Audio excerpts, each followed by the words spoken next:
আল্লাহ শেষ করেননি। এরপরে কিভাবে জানাবে বিচার হবে না, একটা পুরুষ একটা মহিলার সাথে কিভাবে আকৃষ্ট হবে না, তার সিস্টেম প্রসিডিউর আল্লাহ আজ্জা ওয়া জাল্লা কোরআনের মধ্যে সুন্দর করে করে খুলে ব্যাখ্যা করেছেন। فَإِن لَّمْ تَجِدُوا فِيهَا أَحَدًا فَلَا تَدْخُلُوهَا حَتَّى يُؤَذَنَ لَكُمْ। অতঃপর সেই ঘরগুলোর মধ্য থেকে যদি তোমরা কাউকে না পাও, তখন মালিকদের অনুমতি ব্যতীত সেগুলোতে তোমরা প্রবেশ করো না, তখন ঘরের দরজা হতে তোমরা ফিরে যাও। সেই আয়াত নম্বর 31 মধ্যে সূরা নূরে এই কথা বলছেন যে তোমরা ওই ঘর থেকে ফিরে যাও।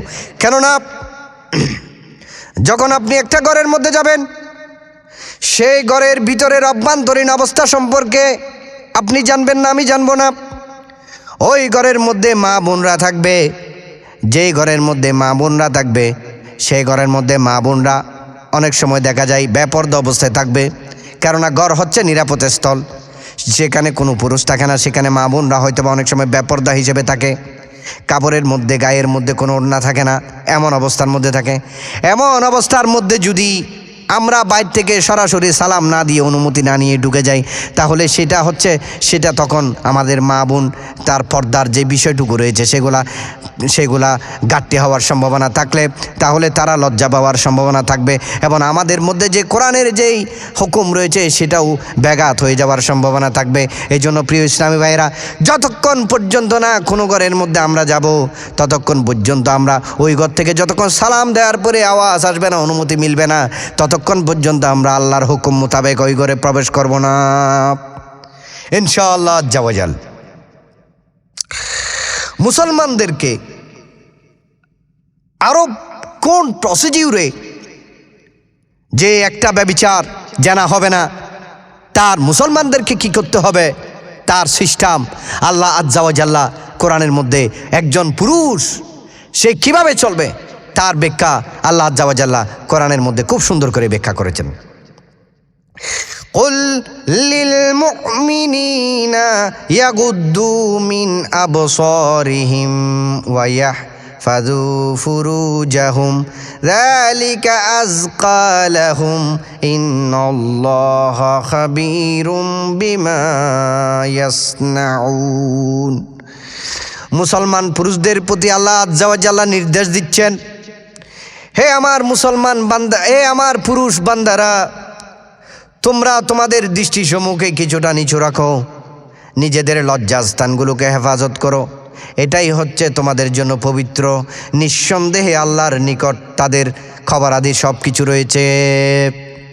আমরা মনে করছি যে আমরা কিছুই দেখছি না, এমন মনে করছি আমরা, কিন্তু আমাদের কাছে আমাদের যেই ফেরেশতা রয়েছে তা সবসময় আমাদের খবরাদি, আমাদের কাজকর্ম কোট করছেন, আমাদের কাজকর্ম কোট করছেন। শুধু সেগুলা নয়, আমাদের হাতগুলা পাগুলো আল্লাহর কাছে সাক্ষী দিবে। সেজন্য প্রিয় ইসলামী ভাইয়েরা, আমাদেরকে যেটা করতে হবে, আমাদের দৃষ্টিকে নিচু লাগবে। অনেক সময় দেখা যায় কোনো মেয়ে মার্কেটের মধ্যে যাচ্ছি, আমরা রোডের মধ্যে যাচ্ছি, মসজিদে যাচ্ছি, আমাদের চাকরির জন্য অফিসে যাচ্ছি, পথের মধ্যে অফিসের মধ্যে বিভিন্ন জায়গায় বিভিন্ন ধরনের মেয়ে আমাদের চক্ষু সম্মুখে আসতেছে।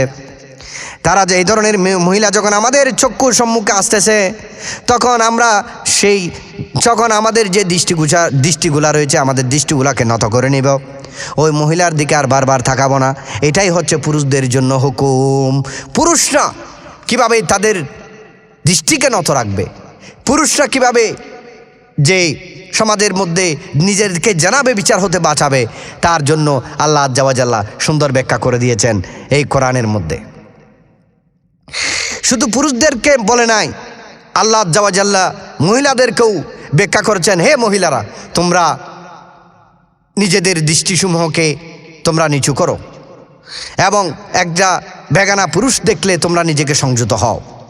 সেই কথা মহিলাদেরকেও আল্লাহ আজ্জা ওয়া জাল্লা ব্যাখ্যা করেছেন এবং বলেছেন। কিন্তু আফসোসের বিষয়, আমাদের সমাজে আজকে এই মাহফিলের মধ্যে হাজার হাজার শ্রোতা আসছেন, কিন্তু এই যে পুরুষ, সবাই পুরুষরা মাহফিলে যাচ্ছে, কোরআন হাদিসের ব্যাখ্যা শুনছে, কোরআন হাদিসের বর্ণনা শুনছে, অপরদিকে যখন কোনো মহিলা, সে তো ঘরের মধ্যেই থাকে, সে তো কোনো কোরআন হাদিসের জন্য তেমন মাদ্রাসায়ও যায় না, তেমন কোনো মসজিদেও যায় না, তারা কোনো মাহফিলের মধ্যেও তাদের গিয়ে মাহফিল শোনার সুযোগ তেমন হয় না বাংলাদেশে। এই জন্য কোরআনের মধ্যে আসলেই কি বলছেন তার কিছু ব্যাখ্যা, তার হুকুমসমূহ আমাদের মেয়েরা না জানার কারণে তারা বেপরদা হয়। তারা বিভিন্ন রকমের টিকটক করে, তারা বিভিন্ন রকমের ইউটিউব, ফেসবুক, বিভিন্ন রকমের তারা বিভিন্নভাবে তারা নিজেকে প্রদর্শন করে। তার আসল কারণটা হলো তারা শরীয়তের বিষয় সম্পর্কে অবগত নয়।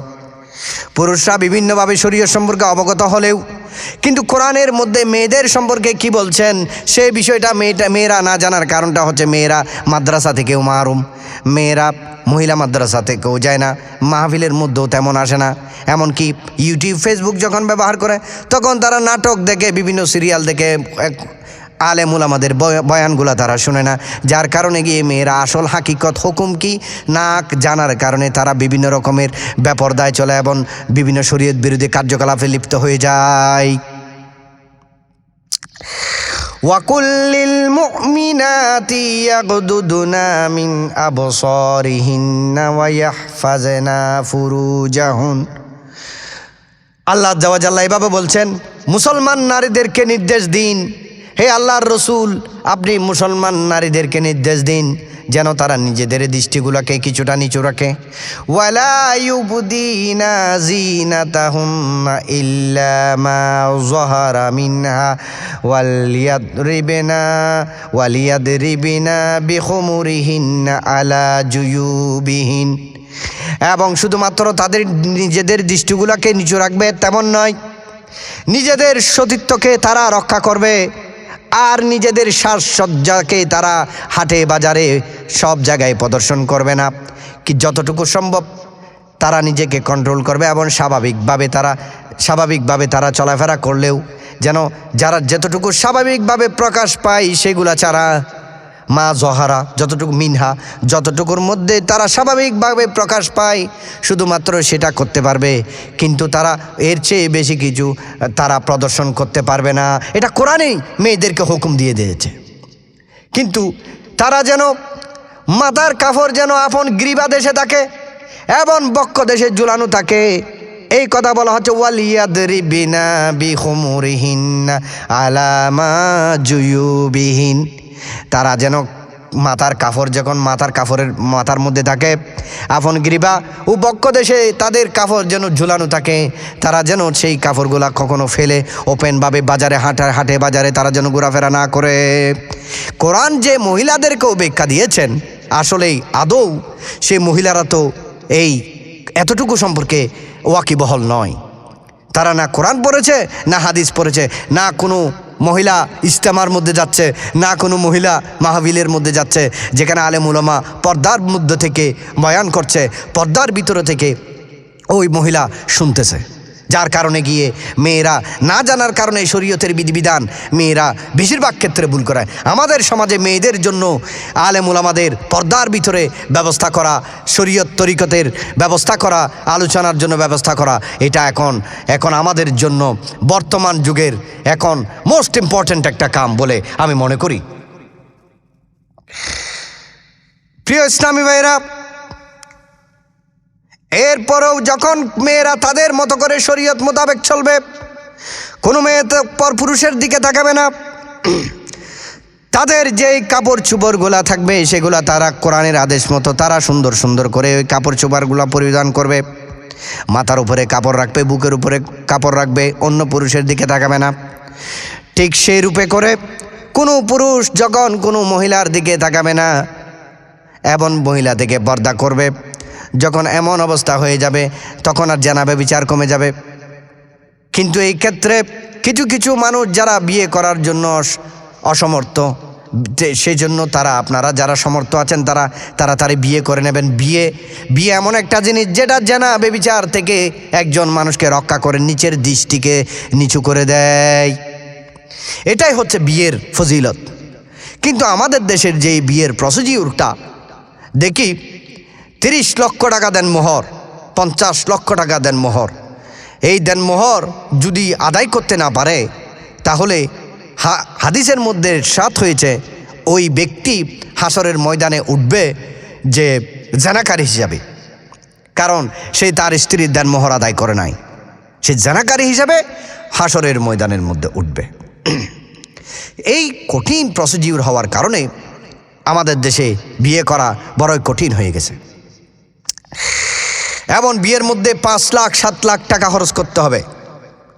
আমি মেয়ের বাপের বাড়িতে গিয়ে 1000 বরেদ খাবো।